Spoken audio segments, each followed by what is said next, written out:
Tonight we have a wonderful lineup. We have Brad Richard and Flower Conroy. I am going to introduce Flower, and it is my honor to do so, and we'll jump right in. Flower Conroy is undoubtedly a poet whose frequencies can be picked up, broadcast far and wide, with an impressive array of mentors from Carl Phillips to Billy Collins to Mary Ruefle to Natalie Diaz to Kazim Ali, in an impressive array of modalities, including, but certainly not limited to, the love poem, philosophic, elegiac, ecopoetic, imagistic, erasure, experimental, and oblique syllogistics, with momentum building into casual epiphany, is when, quote, in-being unfolds into subtexture, and what was an exchange of data becomes experience itself, a pause amplified. A pause amplified wouldn't be too shabby a line to graft onto that of our current Anthropocene, come to think of it.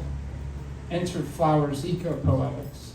This poet's attitude toward the natural world where, quote, eels swim from radio whalefall between exchanges, and, quote, vines talk to themselves, registers not so much a death rattle, but a deathly chatter well known by other species that our own is too frequently in denial of. Call it not pathetic fallacy, but rather a sympathetic galaxy when, upon entering the realm of illness in her poem Fourth Floor Ward, the speaker witnesses through the cyclopic view of the kaleidoscopic, the trees tear out their leaf hair. In this collection, too, are the philosophical questions that crackle with the faint light of a distant star. Was it the body or mind which was more unkind? With deep attention to the fabric of reality, as well as a canniness called forth when the poem requires it and never for its own sake, Conroy slathers her poetics in a bucking of expectation, turning the world inside out. For after all, as one of her philosophical tractates goes, quote, what gives pattern matter is its fracturing. In other places, intimate notes of the self allow access to the generous, humane side of these poems, such as the simple fact of rice and ice cubes for lunch the next day because I was hungover. While Conroy's poetics continue their, quote, wool gathering through the mundane, a sweater that fits us all perfectly, whether one wants to admit it or not, she also privileges the queer and askew alternate realities in the same breath as when I cut your face out of all the photos, not to excind you, but in attempt to see your absence, of flipping the switch on expectations to discover more about the world in a certain slant of light, as it were, in its photographic negative, quote, the watching of oneself from above or the watching of oneself from behind. Her most recent full length I've been pulling from, a sentimental hairpin, pulls from antiquated slang for an affected, insignificant girl.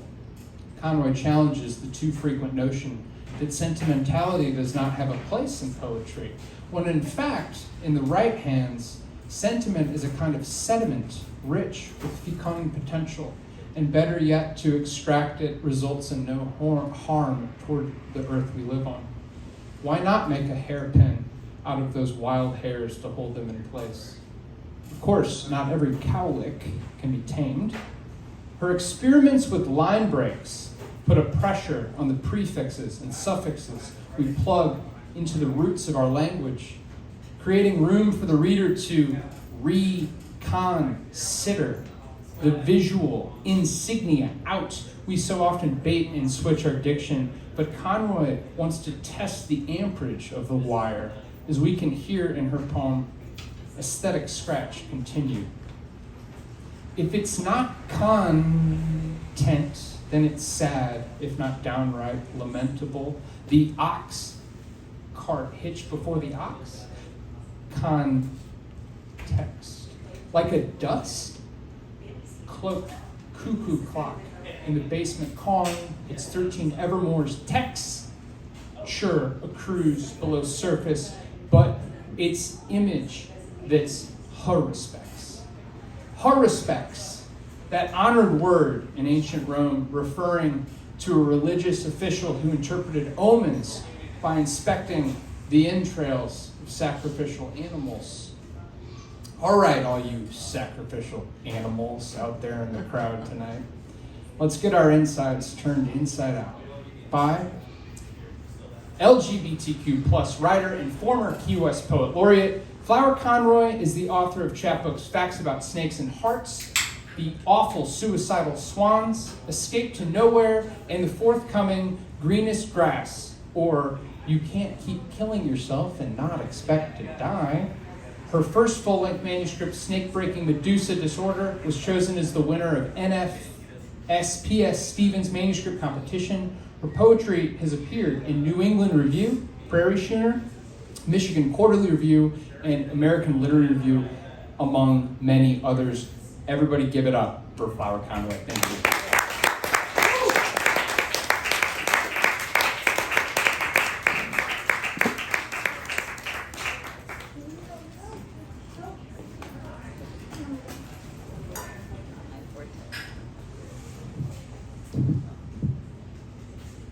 Hello? Thank you for that stunning introduction. I have never had an introduction like that. Like, I should just go home now. You broke out. Thank you. Thank you, everyone that has me here. It's an honor to be here. I'll read a little bit from the first collection, the second collection, the forthcoming collection, and then, if you still will have me, from a new thing I'm working on. So this is from Snake-Breaking Medusa Disorder. Dear Bluecomb, the mind's a nest of snakes in a hen house, isn't it? What hatches from it? Morning unhinges peach and gray, and still I linger beneath the sheets, wallowing, not wallowing. A Sunday paper, a single tulip. I imagine a feast of nothingness which feeds me. Meteor shower in a glass flute, mystery of bubbling brute. Cleaved ruby geode, a halved Florida grapefruit, and a sandcastle on a cold beach, wind breaks into a dune, a plate of buttered scones. Absence, its own appetite. Yesterday, a pigeon mistook the sliding glass for another avenue of sun, and I can't bring myself to pick it up. Ants dismantle it, expose the damp urns, bones and organs. Wanting, not wanting. Sometimes, if I can't sleep, I run, tortuous path that contorts onto itself. Sometimes in the pre-dawn, I reach for you only to find on the feather pillow not even a strand of your hair. A sky you can hear. The spell called for a spool each of red and white silk, that the bath contained essence of orange and jasmine, rose and wisteria.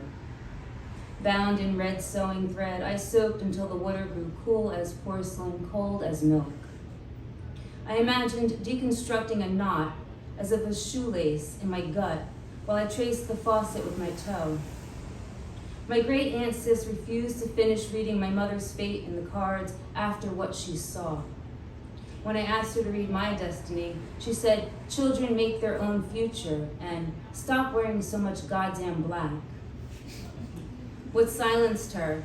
Did knowing the future change the future? Change the knower? Then be changed, I thought. But that's something someone who doesn't know would say. Strings disentangled from my body and slithered with a few hair strands down the drain. Of course, the spell worked. I wasn't pregnant after the ritual because I wasn't pregnant before the ritual. I question marked the calendar. Lightning rushes out of body into the air, but tethered to the atmosphere is yanked back by the neck.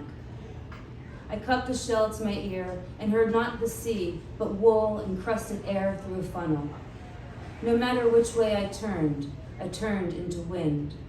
And I should say I was an esthetician for 20 years, so I also did, nails, so there's gonna be a lot of hair and nails in these poems. So.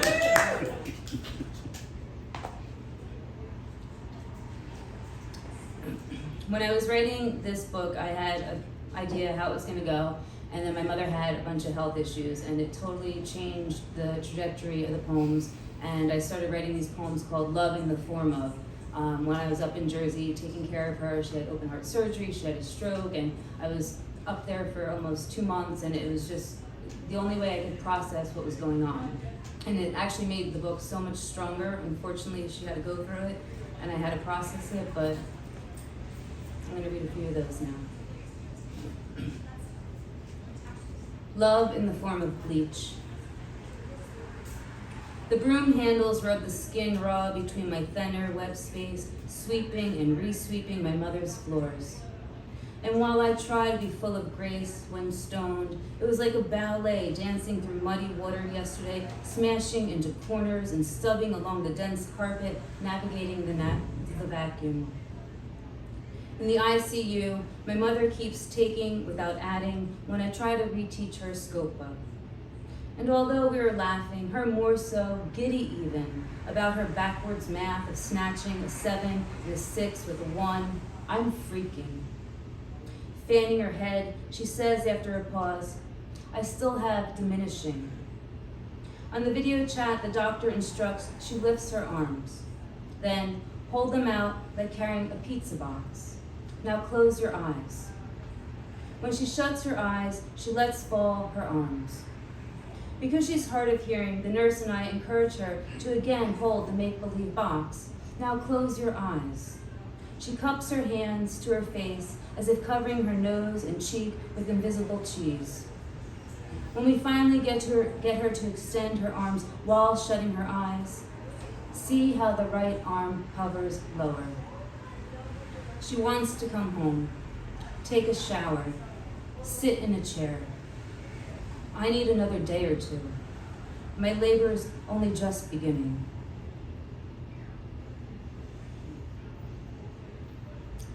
Love in the Form of Hush and Seep. My mother repeats, she suffered no permanent damage, says, I'm good, no permanent damage. Then ventures outside to smoke an imaginary cigarette, which is really just residual habit. Her sitting on the back porch, looking into her phone or staring into a book. I get that lost too, wool gathering through the mundane. How, because it's against the basement cinder block and I was stoned, the dryer seemed permeating, spaceship-like, as I scraped out the chamber where the lint caught. Tiny mown field of gray cloud down, or meadow of Queen Anne's lace cobwebbed, and a cat's cradle of trajectories of silk a sudden snow unspools upon, thus blanketing it. Or is it blanking it? What do you call those specialized tools for combing fleece? Brushes you rake against one another, the sheep knot between thus being undone into strands. I feel like that, grappling with where my mother's mind is. I feel raked thin. When I asked my mother about the faucet left still running after she exited the rehab bathroom, despite my eavesdropping, the water cascading down the drain, she answered, no, I shut it off.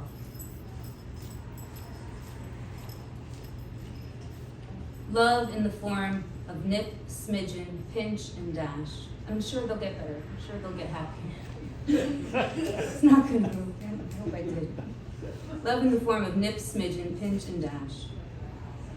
Because it's vegan, milkless, eggless, butterless, my mother and I make depression cake. Even when hunger is absent, hunger is hunger. I smell like a goat lost in the beard tongue. It's 10 in the morning and I'm slipping limoncello flavored seltzer. The secret ingredient in tomato cake, AKA mystery cake, is tomato. And the recipe for one egg cake calls for a single egg. And yet not an ounce of lightning is needed to make lightning cake. This is also true of sunshine and daffodil cakes, albeit they at least require the exotic-sounding cream of tartar. I'm wearing an apron that reads, "Don't make me poison your food." When jokingly Shane asks if our cake's made of real depression, I don't have to answer. We cut into it, still dragging breathing from inside, shovel it with our hands into our pie holes. That's it.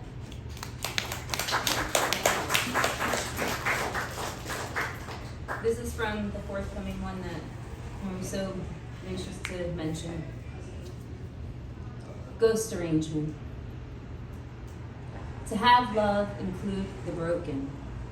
For there is no end to disappearing, no end to reinventing the snowflake. Like an orrery, the slow returning. Speak through the folded water. Inside a much smaller breath, a song of wasps.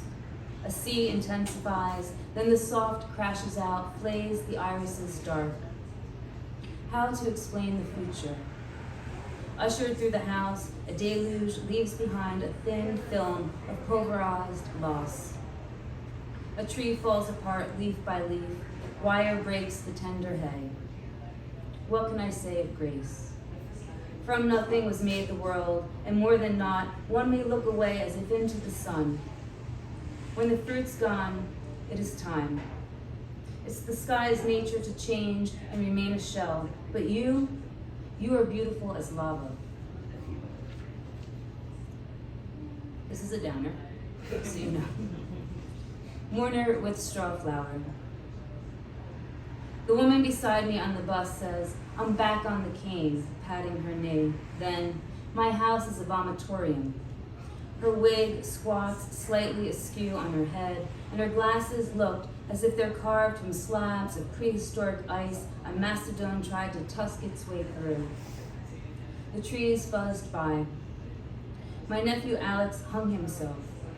I wore the black dress I meant to wear to my mother's funeral. Please don't think less of him. I didn't mention you. I exited the bus the same stop I entered the bus.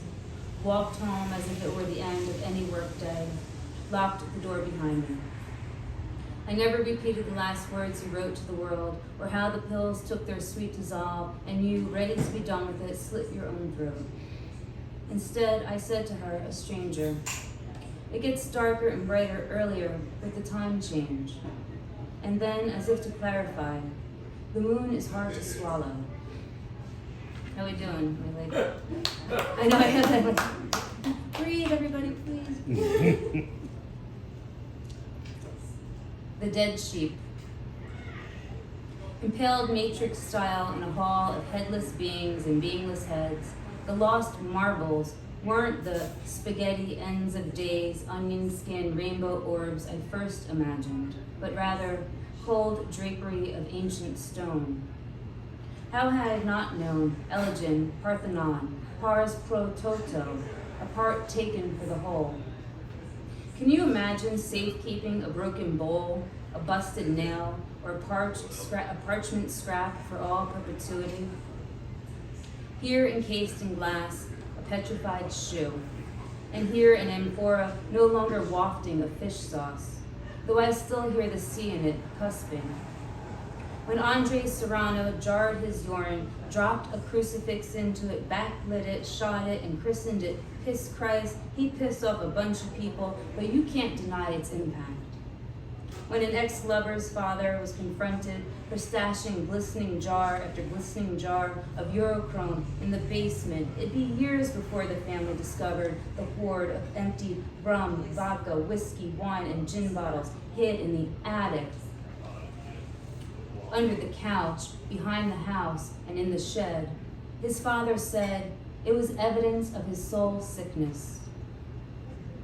One Palm Sunday, the religious offended slashed a photograph of a meditating nun, then attacked Serrano's immersion piece with hammers. But the gallery director said the exhibit would reopen with the destroyed works on show so people can see what barbarians can do. What is art if not the stuff they hang on museum walls? What if the broken bowl once served as a basin to wash a desert queen's feet? Or if the spike once affixed palm to wood? or if all omniscience was writ upon the fragment scroll. In the end, who but prosperity is judge? On the tube, heading back to the hotel in the pasture, I spied a dead sheep, all hooves to Jesus. Isn't it finders, keepers, losers, weepers, said the crow's fixated marble of an eye, as it soldiered up to the frosty sweetbreads, wings spread, clawing, oh, oh, lucky day, almost dancing, feasting, thou art mine. Sit, breathe,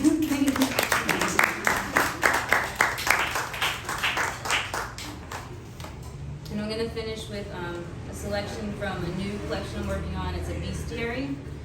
So I take mostly animals, but some other things that are personal fetishes and try to turn them into my own little bestiary.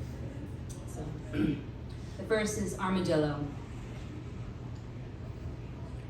Tenderness for you, nude minotaur of frozen ant dreams and noon lava hungers, whom my father once chased despite chance of leprosy in the Alone Star State.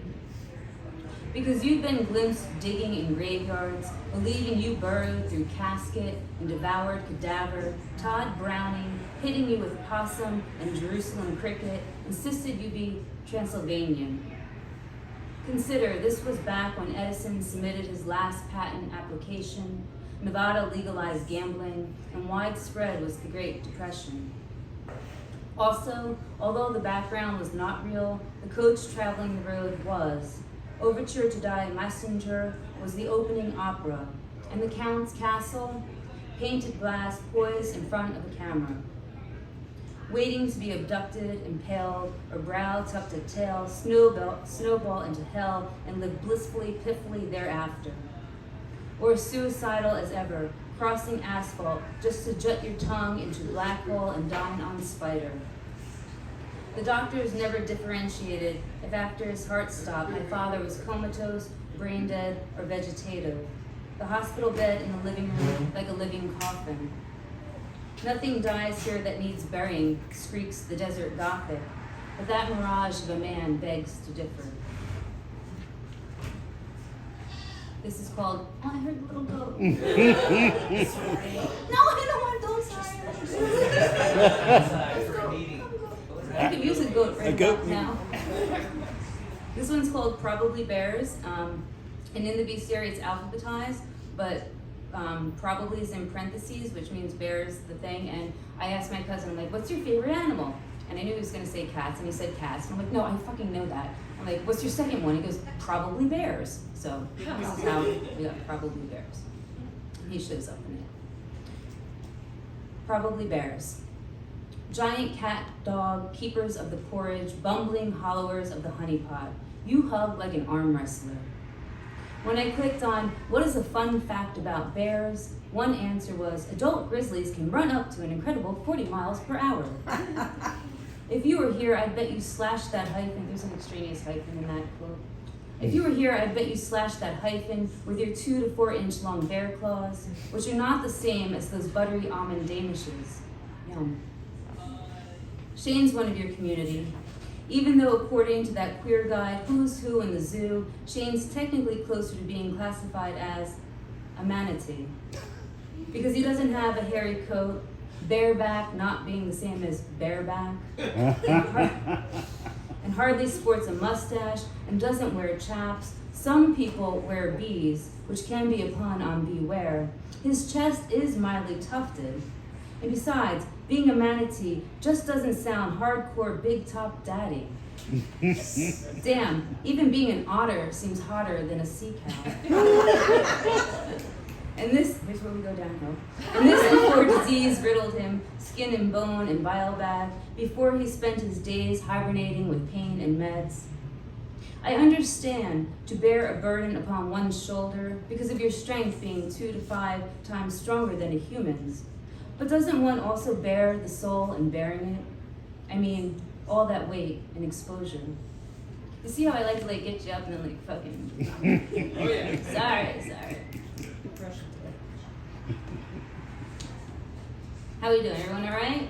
All right. I'll leave a few more. Like 47 more. Diamondback rattlesnake. After that time-elapsed video of your kind slithering in and out and around your forest floor den surfaced, Kevin D. publicly stated they should start burning the woods down in Vermont. Ruth Ann L. believes you scarier than bears. In and out and around you zip and noodle, minding your own low business, scavenging for something to swallow. But what's absent in the nightmare material footage is the trickling water, dry leaves, scuttling cement reverberation of your rattles. Ultrasonic noise that before it's heard raises nape hairs. Even recorded in song and not consciously alluded to, that buzz will strike the limbic system between the shoulder blades with vinyl ether. It's why you're equated with the symbol of transformation, to the power that rises from the base of the spine, bodily place where I have a tramp stamp of dripping barbed wire. And if you believe the myth, one body coiled another at the sloughing of precious fruit life, until it wasn't only mouth of the ox that was bittersweetly thrice bitten. Meaning, innocence wasn't the first mislaid thing back in that parapsychological garden. Hear song the bells. If I go to hell, it'll be a returning, though I'll not say what I have or have yet shed, slickening. All right, we're gonna go up now.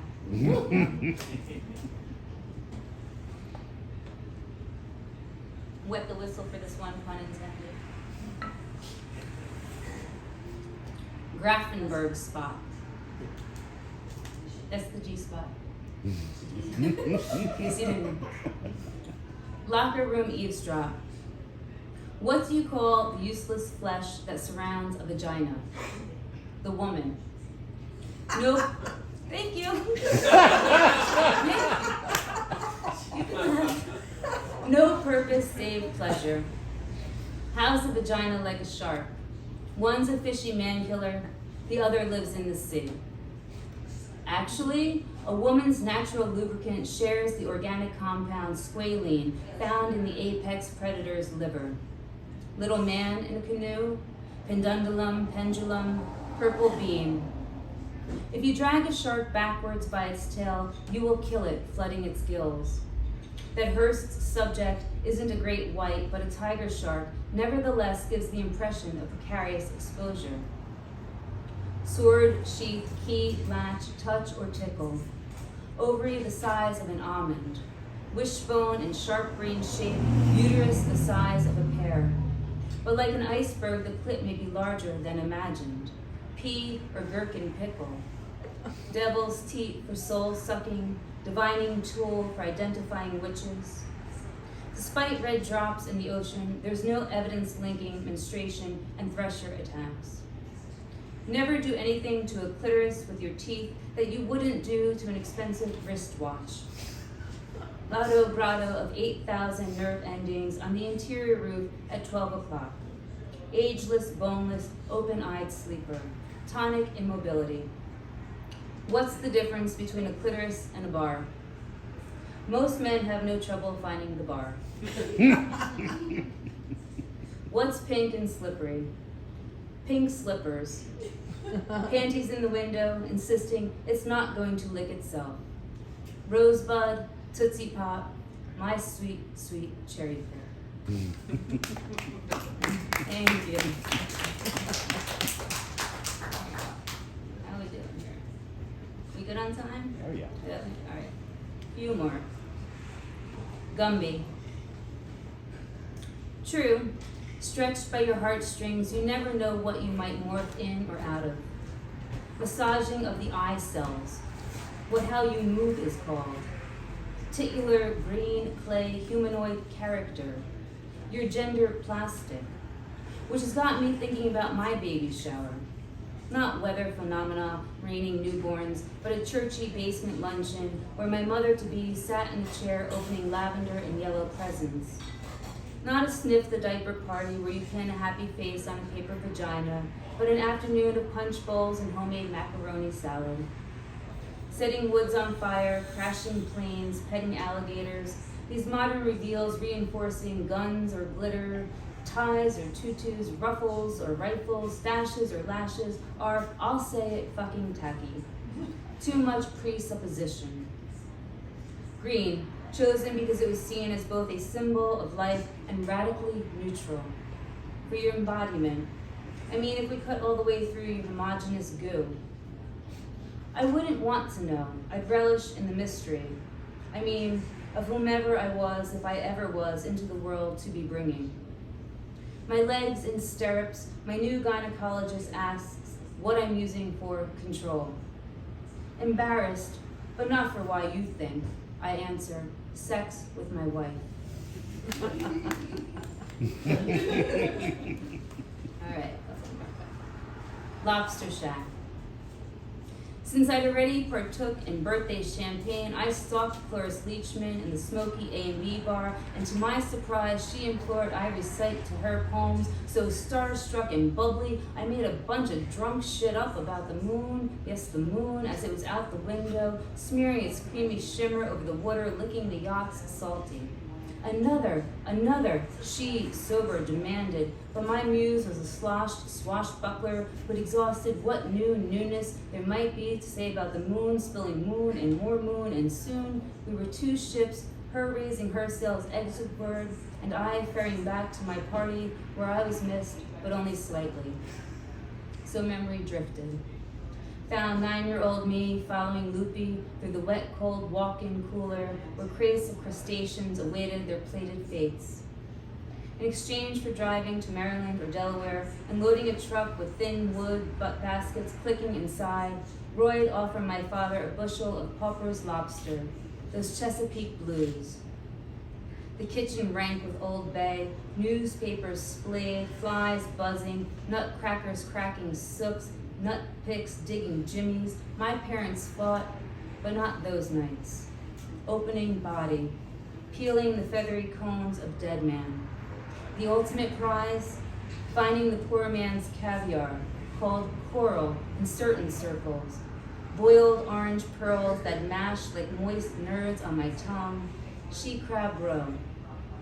Didn't I think myself a real queen among the sprawled shells, and Ariel slurping tamale, and Ursula digging in, a little scuttlebutt, flossing my teeth with a jagged, ragged, ruby claw. Thank you. All right, two more. Turtle. I've a dove trove of reasons not to leave the house. Devils, pollen, a ghost pouring tea, a microcosmic orchard slimes my Sudoku back.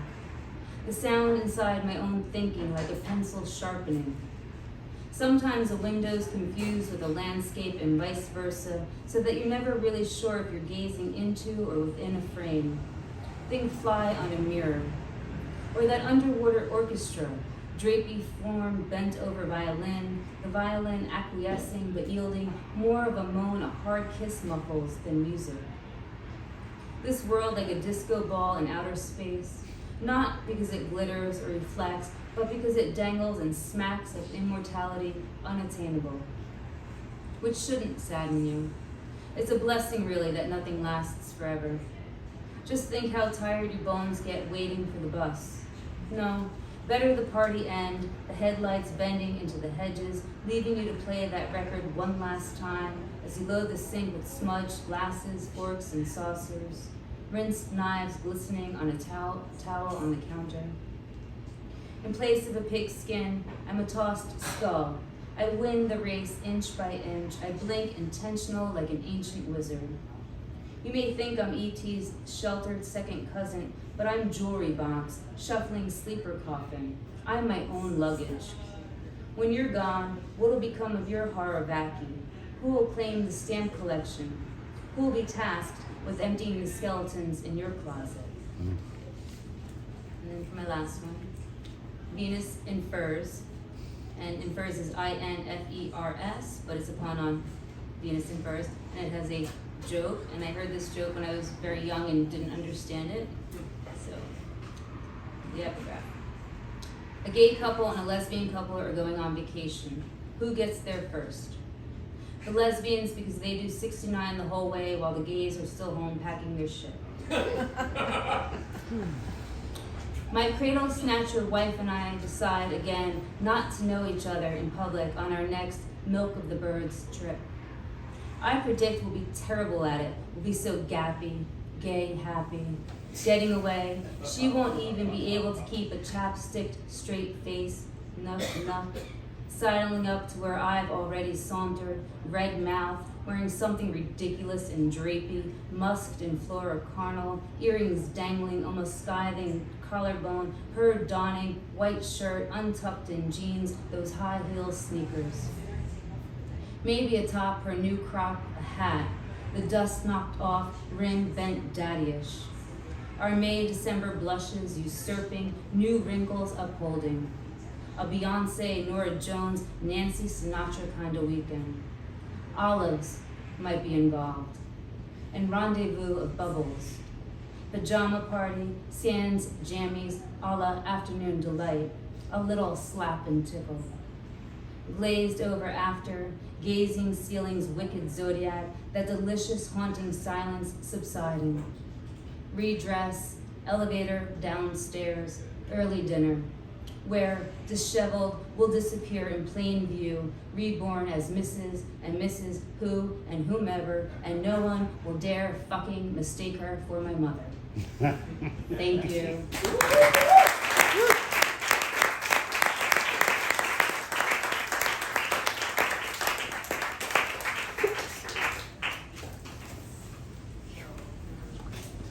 All right, let's give it up for Flower again.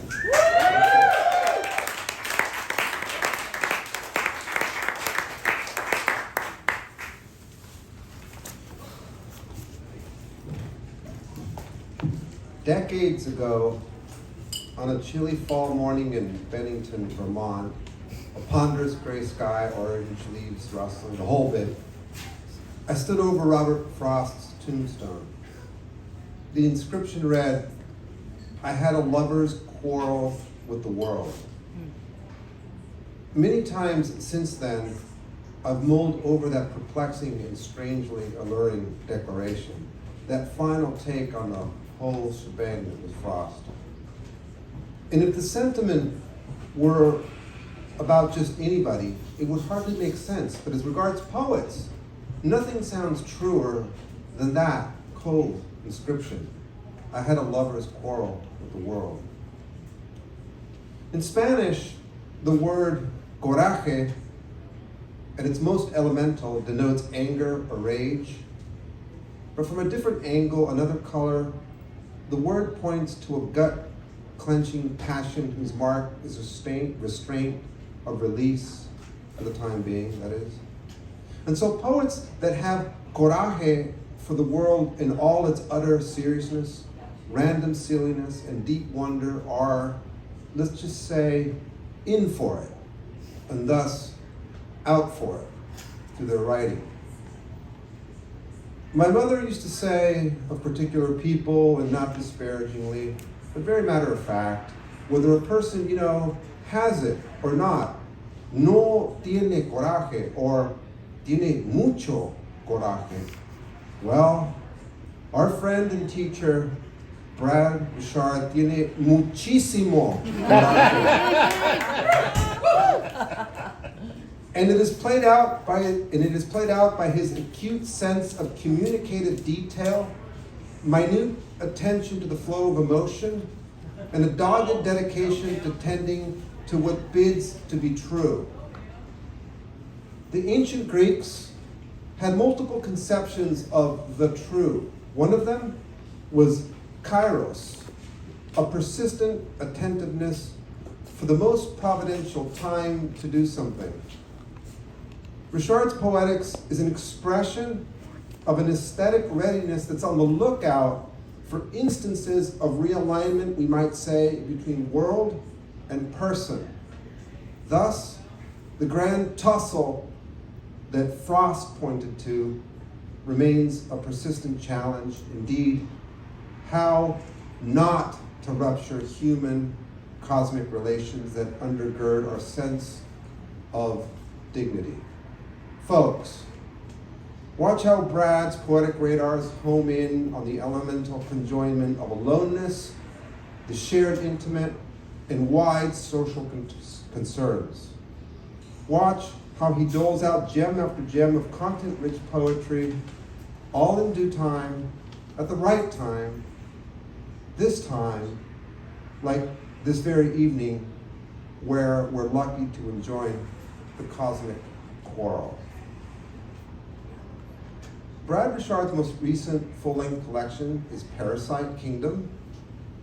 He's the winner of the 10th Gate Prize, and his most recent chapbook is In Place by Seven Kitchens Press. He has taught creative writing at the New Orleans Center for Creative Arts and the Willow School, whose writing program he founded and directed, and for the New Orleans Writers Workshop and the Kenyon Review Writers Workshop for teachers. He's the series editor of the Hilary Tham Capital Collection from the Word Works. He lives, writes, and gardens in New Orleans. Please welcome Brad Richard.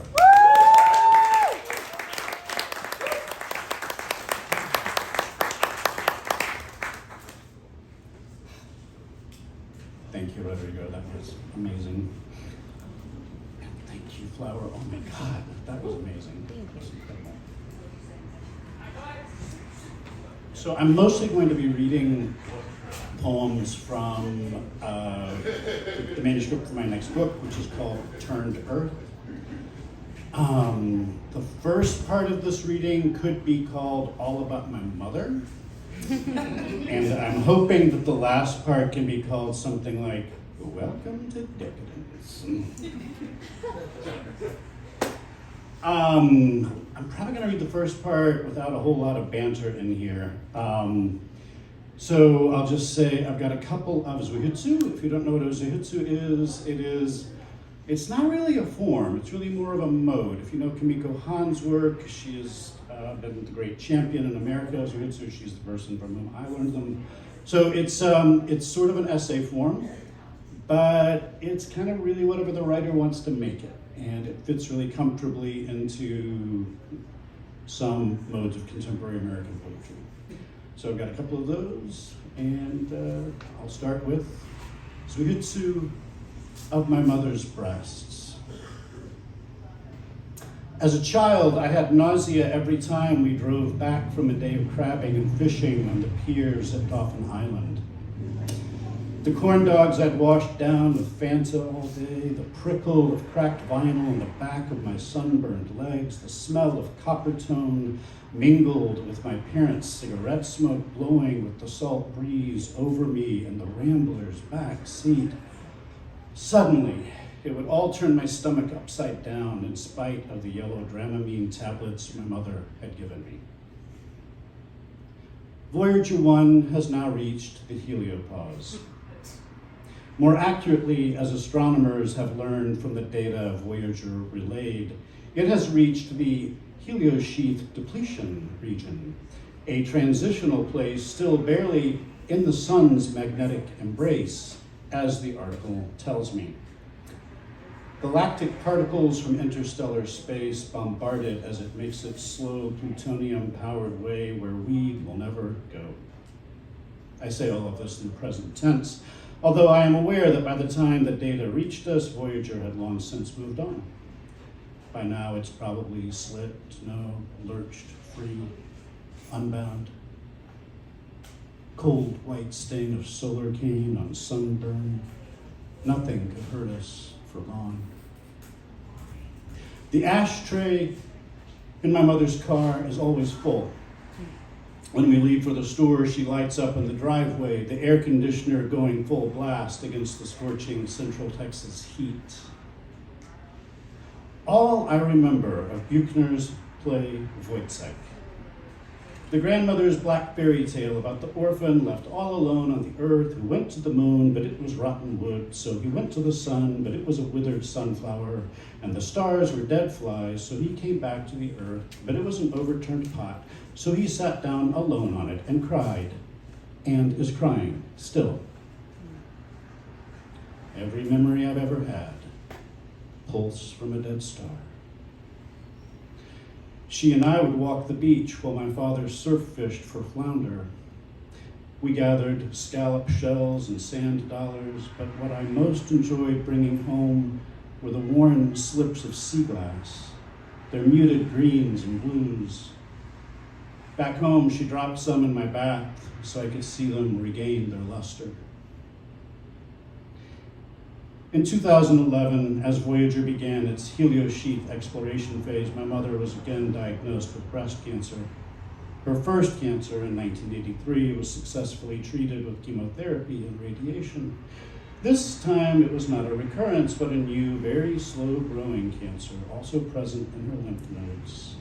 Because she had received such high doses of radiation previously, that treatment was no longer an option. She elected to have a double mastectomy. Voyager's last step before entering the heliosheath was passage through the termination shock, an environment controlled by the sun's magnetic field, with the plasma particles being dominated by those contained in the expanding supersonic solar wind. My mother's chemotherapy seems to have been successful. Her hair has grown back. She misses her breasts. I miss her breasts. She hasn't yet had her reconstructive surgery, and I'm doubtful that she will quit smoking long enough for the doctors to clear her for the procedure and the long recovery. When I see her, I can't help looking at the flat fall of her clothing across her chest. When I think of her, I see the shape her breasts made in her blouse. The net hauled up at the pier's edge, crabs gnawing on chicken parts. Right after the grandmother's tale, Wojciech returns and talks to his wife, Marie. Wojciech, we've got to go, Marie, it's time. Marie, go where? Wojciech, doesn't matter. They go down the street. My front porch is decorated with fossils my mother pulled from her yard. Limestone trilobites and brachiopods slowly forced from the earth. If Voyager 1 could feel, it would feel the interstellar winds.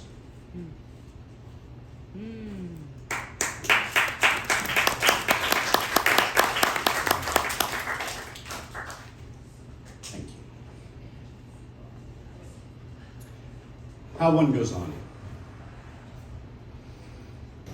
In the mornings, there is coffee, also 4 cats, and a huge bromeliad that has not bloomed in years. In the mornings, there is the kindness of the one who brought the coffee and set it on the nightstand. Let the day wait while it cools. Over breakfast, planes crash, flags fall, mothers die. After breakfast, it is important to lie wrapped in a blanket on the couch and coo, "Goofy girl," to the Siamese. At noon, there is nothing to note, just the memory of your mother reading late at night with a cat in her lap. One has no choice in these matters. There lies the afternoon. It will be yours until it isn't. Will you pick up the shirts from the laundry, pay the bills, dig up the daylilies from the now too shady bed and move them to a sunnier one? 5 years since you dug them from your mother's yard. There went the afternoon, dirt clinging to the bathtub, the checkbook unopened on the desk, the green shirt you love on the kind one, still waiting. Here comes the evening with its poem you should have been writing all day. Evening with all its unforgiven faces, all yours. Night, dirt under your fingernails, whiskey dull in your mouth, the box of her pulverized bones on a closet shelf. Where is the kind one? When will he be home? Morning, as if it will never come.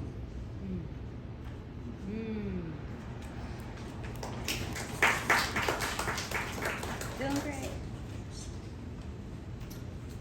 Zuitsu on the letter M. There's a tiny bit of humor in this one. Zuitsu on the letter M. So, one thing about the Zuitsu is that you can really just kind of make up whatever kind of formal strategies you want for it. So, you'll see, the letter M. Montreal, a guidebook on my desk, whether to read it now or when I arrive or after I've been there. Mucha, one of Mom's cats. But what did Mom call her? She had a Mucha years back. I'm trying it out now. Come, Mucha. Come, kitty. The cat mews, stretches a paw toward me, skitters down the basement stairs. Milk in a saucer every morning for Monkey, old black cat, little old man, her favorite. Mulching in summer, sweet pine bark heat. Also mealworms, mud, mosquitoes. Also marigolds, mandevilla, and every May, those red flowers over there. Mart, small Texas town where my mother ended up. How many moves since she was born? Dozens plus a year-long post-divorce road trip rarely mentioned. Mart has its jail, donut shop, Dairy Queen, free Wi-Fi, Pizza Planet, funeral home, all offering services I have never required. I have, however, been grateful for the police. Hi, Chief Cardenas. Reed's Food Store, Cozy Cafe, free Wi-Fi, Catfish Hut, hi Bobby, Dollar General, Sefco, and have stood at a country crossroad a mile outside of town, holding a scoop of Mom's ashes, looking for a place to leave them. Field? Fenced. Ditch? Disgusting. Road, said my uncle, pointing at the gravel and dust at my feet. Always traveling. Mom's money will pay for the trip to Montreal. I have never been there. Solely in that respect, it resembles my death. Mycenaean Greek gave us Hermes, which later became Hermes, my favorite god of crossroads, poetry, and pranks, also a psychopomp. Herma, heap of stones, boundary marker. Hermione, a lucky find. Mercury dimes. Mom's jewels are driving me mad. The box I've dubbed Alibaba's carton, smaller boxes and cases nested in it, ring boxes, bracelet cases, earring boxes, garnet pendants, this peridot crucifix, this orphan diamond, but is it fake? Beautiful? Hideous? I pack it all away. The Greeks came up with Pluton, a god of fabulous wealth, to mask their fear of Hades. Milkweed I've just planted, and the non-existent monarchs drawn to its non-existent blooms. M, from mu, men, bilabial nasal, double-humped, two-peaked, mood, memory, morbidity, thickness of type, 1,000 and million, male, Monday, Maccabees, meridian, matter, meter, the Messier catalog, 110 astronomical objects, star clusters, nebulae, galaxies, Bantu prefix, human, person, individual, M1, Crab Nebula's remnants. Medscape. Myocardial infarction, MI, is the reversible necrosis of heart muscle secondary to prolonged ischemia, approximately 1.5 million US cases annually. WebMD, the starved heart tissue dies. This is a heart attack. Starved heart. Oh, Mom.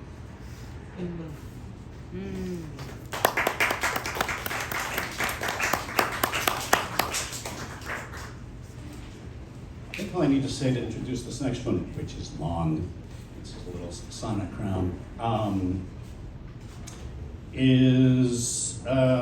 I really did find a folder after my mother's death that I had been wondering about for about 40 years. So this is called Matrilineation, homage to Nell Parker, 1945 to 2015. 1.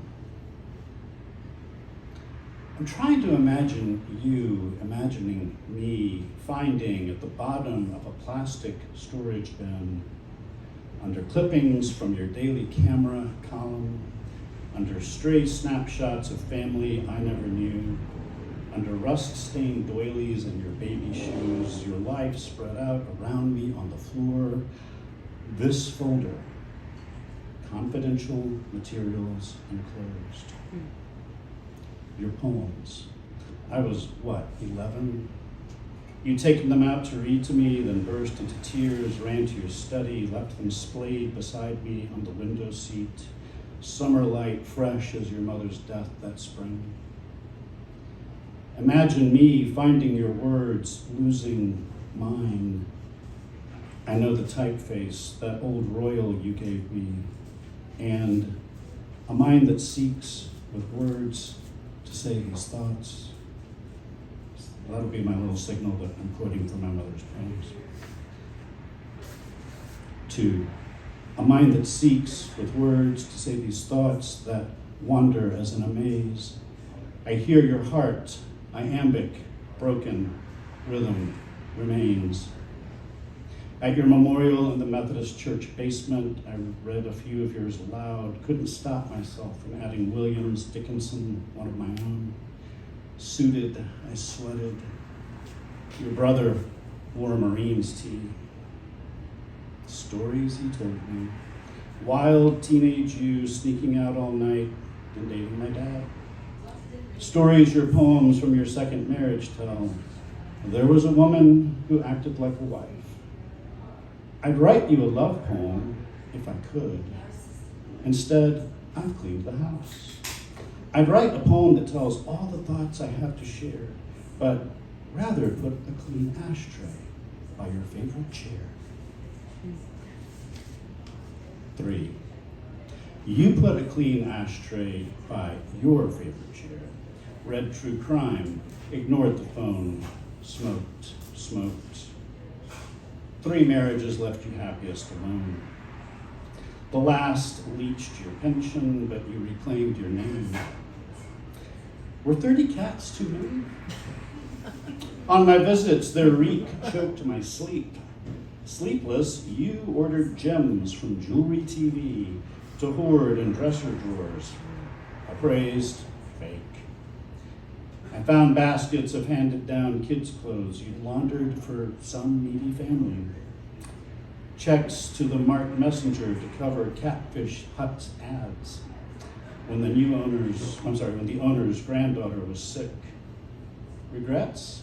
None, you said, but I'd write a poem if only I could say words that won't come out.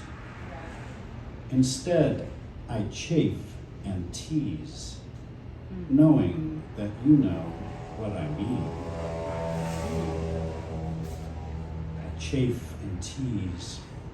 I learn what you mean, heartsick from what you learned in the edits. So the rest of this sonnet is entirely one of Mom's poems.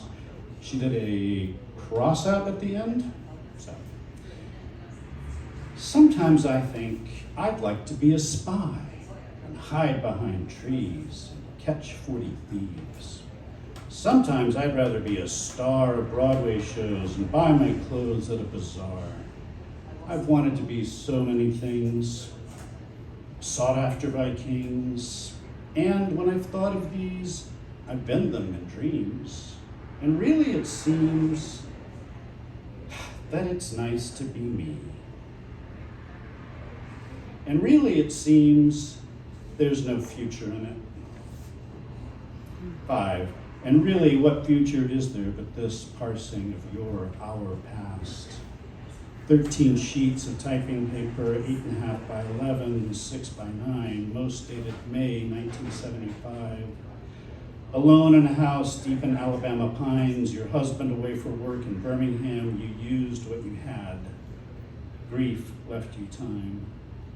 Clatter of keys all morning, a walk in the yard, weeding the garden where you heard a toad setting up shop by the tomato plants. And hurried back inside to write it. Dad dropped me off in June for the summer. You came out of your study, gathered your poems, shut this folder. I hold, I can't. Maybe I read too much. Mother always said so. She's gone now, so I can't ask her why. 6.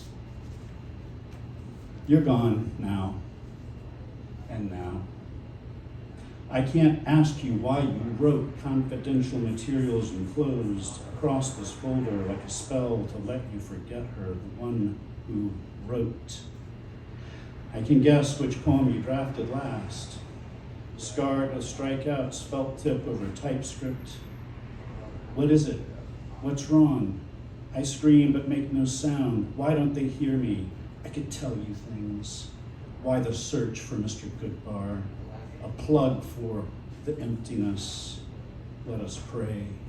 Watch the fruit fall in on itself. You had to leave her there with me on that window seat while you wept in your study. You had to go on with yet without her. She was yet was not my mother. Years later, that line of mine you said you kept rereading. To be is yet to be imagined. 7. You said you kept rereading. To be is yet to be imagined. Words that now come to me as if they were yours. Our words together, apart from us themselves. Complete within myself, my soul becomes involved with trees, reaching silently toward the sun. It's sunset. It's my birthday. I love sunset and spending my birthday writing all day and never having more than coffee gone cold, an open dictionary, these trees growing bare. I know the dishes are stacking themselves in the kitchen sink, but look, the berries are turning dark. Let's go watch them. This is me imagining you, imagining me.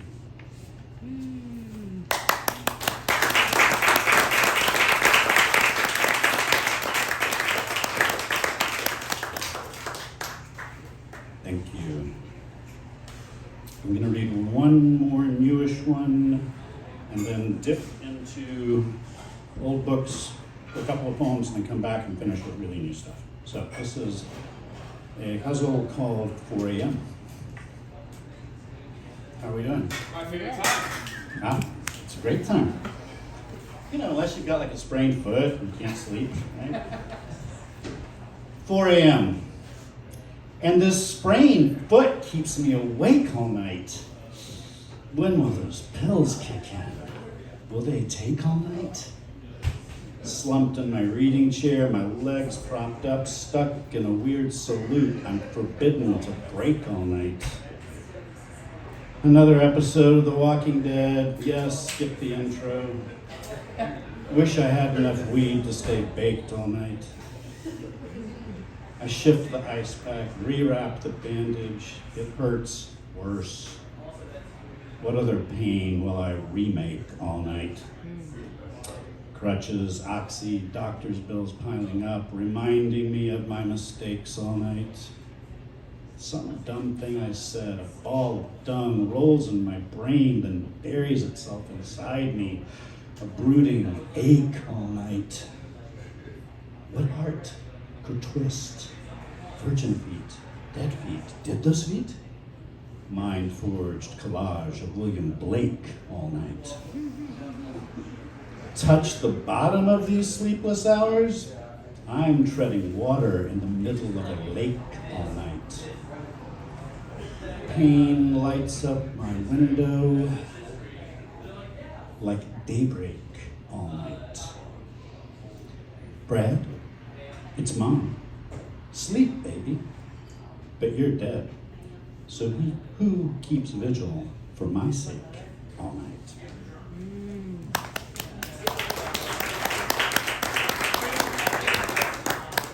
Thank you. 2 short ones from 2 previous books. So one from Parasite Kingdom. What I love about reading some of these short poems from Parasite Kingdom is I don't have to explain the entire book. So this one just stands all by itself. I will say about this one, I wrote this in my second to last year of teaching, and my wonderful students that year helped me so much. They workshopped like 3 different drafts of this poem. So I'm very grateful to them. It's called Economy. All I wanted was a cup of water, just a sip to keep me long enough to tell how even a cup in still life or lip-tilted video flicker, cracked, empty, could flood the dust-clouded farms and highways and townships, shuttered strip malls, how banked with grasses and trees, cool shade, my dreams would flow free, and I would ride on a raft to the sea.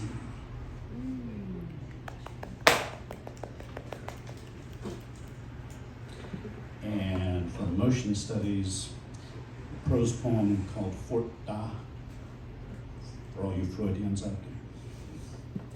Fort Da. So, do you remember the child's game that Freud made a whole lot of the child throwing the thing out, pulling it back, and it's, enacting the mother going and coming back. Fort Da.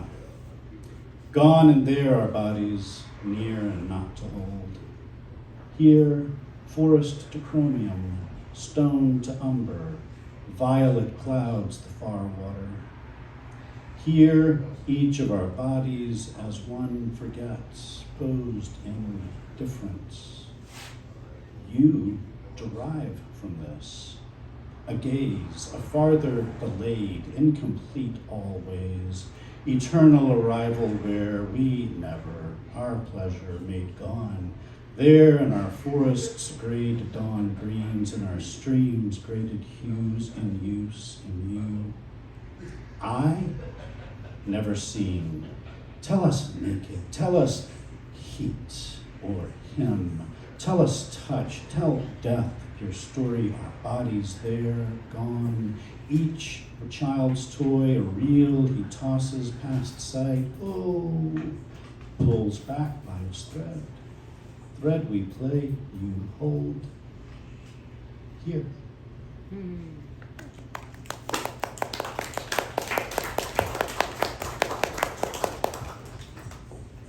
Thank you. 2 more.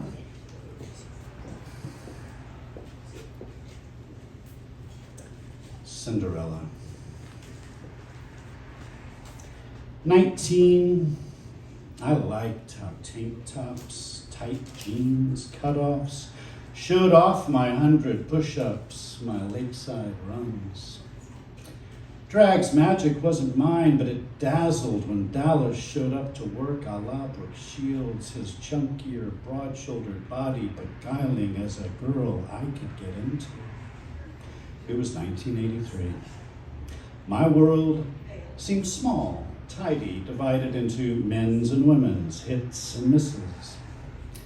Dallas needed a wedding dress for a show he meant to win, so after the tip split and shift drinks and ones for the road, we waiters and busboys grabbed our Go Cups and catwalked to the fancy resale shop next door. The owner, Dee's pal, had given him the key and her blessing for one night to try on whatever we wanted. Girl, you're gonna rip those seams, squealed Ray, tugging at the zipper that refused to budge another inch up Dee's back. God fucking damn, that was the one. Dee squirmed, shuffling off the brocade coiled gown he'd scoped all week. Ray and the gang consoled him as they processed into realms of lesser dresses. I lingered, seduced by the gown that spurned Dee's girth, then stripped, stepped into the sheath, reached behind, zipped. You bitch, and you're not even a queen. No, never outside those walls, but as my queens cooed, tugged, and turned me for a crowded mirror, I saw myself at 14, done up as Frankenfurter, a rocky horror party starlet, pert in thigh-highs, garters, and corset. And see, At 9, I'm the star of my solo closet dramas, raiding Mom's walk-in when she goes out, some other body tingling under flowy rayon prints, princess. So many suitors cloaked in their pursuits.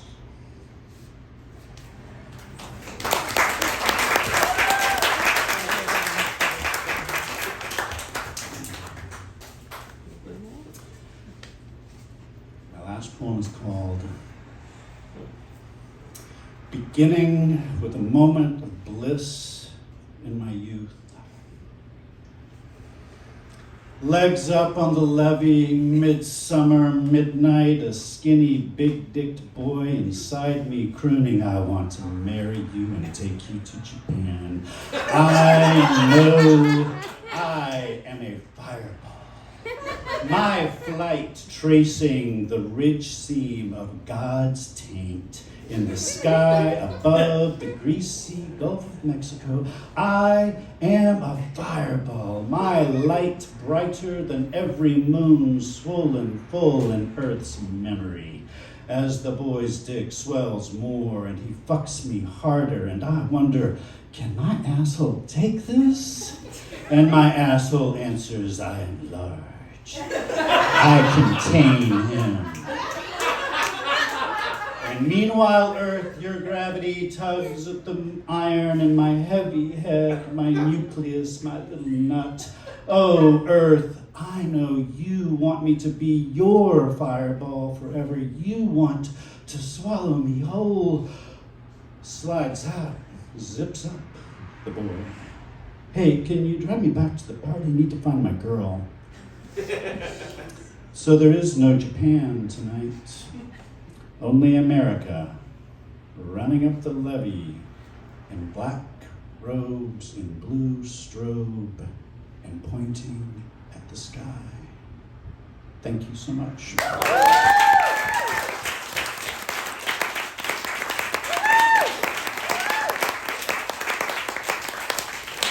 You nailed it, pun intended. Wow. Well, that is how we like to end it here. We started generously with the G spot, and then we ended on the he spot. And ain't that Splice for you? Don't forget God's taint. Don't forget. Nope. Don't ever. Never. If there's one moral to this Splice, thank you, Jeremy. Don't ever forget God's taint. And ain't that Splice for you when Rodrigo's intro has the phrase cosmic quarrel, and my own for Flower Conroy had sympathetic galaxy. And these things are sort of combining here. And so I couldn't help but notice as I was using the restroom in our lovely dive bar venue that we have here. And I've seen these stickers before, and this is where I'm able to say, thank you, Flower, and thank you, Brad, for a wonderful reading, and one more big push. Round of applause for our readers tonight. Thank you. But one of my favorite parts of Splice is this final moment, turning it back on you all that have chosen to be here and have made efforts to be here when there's so many things to do in the world, you're here. And so I've seen these stickers before. It just says wax poetics. I don't know, like I've seen them around, but I'm using the restroom and I see it sort of curling towards me. It's falling apart from the heat or whatever. And I couldn't help but think of you all. And the undersung element of this sticker is the adhesive. And it's completely impossible to wax poetic without the adhesive of all of you here in the balcony, on the ground floor, making your way out to poetry events like this. It will not stick without you. These poets would not be here without all of you. And so a big final thank you to the audience as always. We love you here at Splice. Keep coming. Bring your loved ones. We can't wait to see you next time. Lauren Burgess is here, and she will be here next month as one of our features. That's October 8th. Thank you. We'll blast it. Get on our email list. We also have plugs for both of our Readers Tonight's books. It's a big thing. Buy some books. We can plug you into that. Come and see us. Come see the authors. They got Venmo. They got everything. They take every form of payment. Well, God's taint. All right. That's it. Remember God's taint, and thank you. We love you. Thank you.